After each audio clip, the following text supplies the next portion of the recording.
It is my honor and pleasure to be able to introduce our guest speaker today. 4 years ago, our beautiful Commonwealth was headed in the wrong direction. During COVID, Virginia kept liquor stores open and closed our churches. Our classrooms were telling kids what to think and not how to think. Our Commonwealth went from supporting law enforcement to defunding the police. Then we met a man like Governor Glenn Youngkin.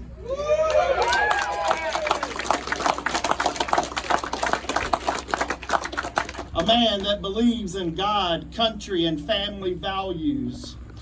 He could have easily retired from the private sector and enjoyed life, but he prayerfully stepped into the arena and pointed our Commonwealth in the right direction. A direction, you ask? It's a better Virginia. Glenn Youngkin.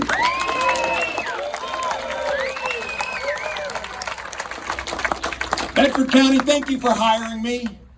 Thank you for hiring me. And I say that with great sincerity. Every morning I get out of bed and I spring out of bed with just joy in my heart that I get to go to work for Virginia. And I have to tell you what an honor it is. You know, I live in a house that was, well, it's your house. I'm just a temporary resident. But I live in a house that was built by Monroe. And I go down the steps and I see a Capitol that was designed by Jefferson, and I go work in the Patrick Henry building every day, and I walk by the biggest statue of George Washington you have ever seen. And I'm reminded every day that this nation was founded not on a geography, but on an idea. And it's an idea that we can never forget. It's rested in one truth, that we are created in the image of God.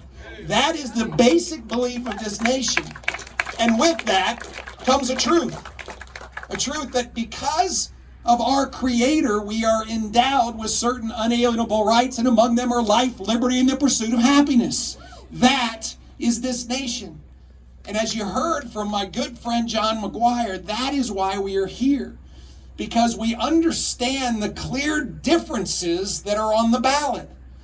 One side of this ballot believes in central government control, doesn't believe in a secure border, does not understand how to build a strong economy, is fine projecting weakness around the world because that's all they know is weakness, and doesn't want to back law enforcement and stand up for a rule of law, but in fact wants to unleash chaos on America.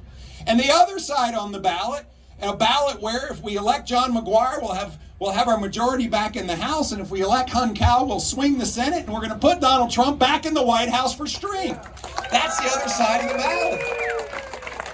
And the other side of the ballot just fully understands the basic truth that a strong America brings peace to the world. I will tell you, if Donald Trump was our president right now, we would not have war in Ukraine. We would not have war in the Middle East. China would not be saber-rattling on Taiwan, and we would have peace in the world.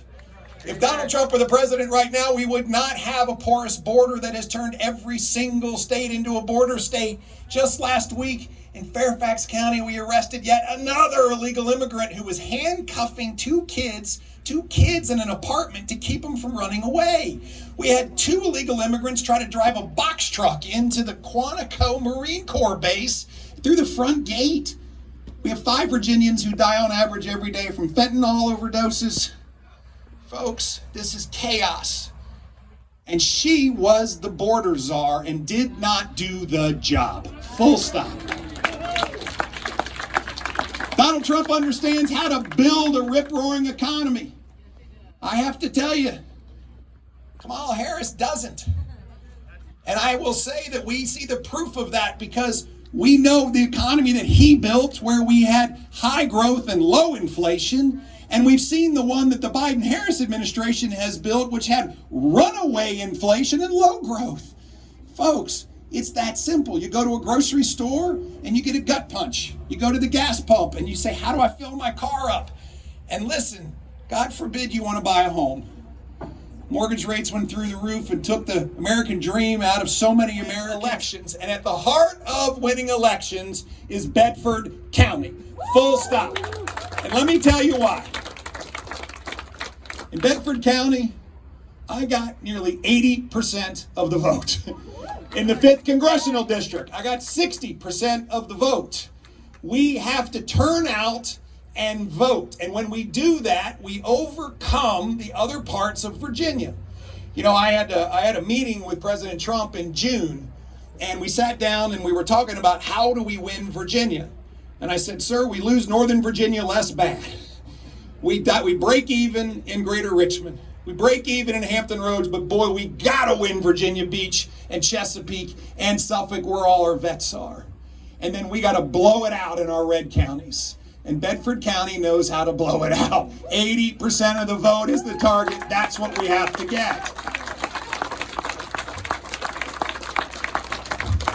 That means we gotta get out and do the work. I'm telling you what, make a plan to vote early, make a plan to get people out. We have got to flood the zone. You know, I said to the president, I said, Mr. President, you got to tell everybody to make a plan to vote early. We got 45 days in Virginia. And I want to sell voting for 45 days, not one. I want to see a sign in everybody's yard. We have an amazing, amazing campaign headquarters right here for the GOP. You can get fully equipped.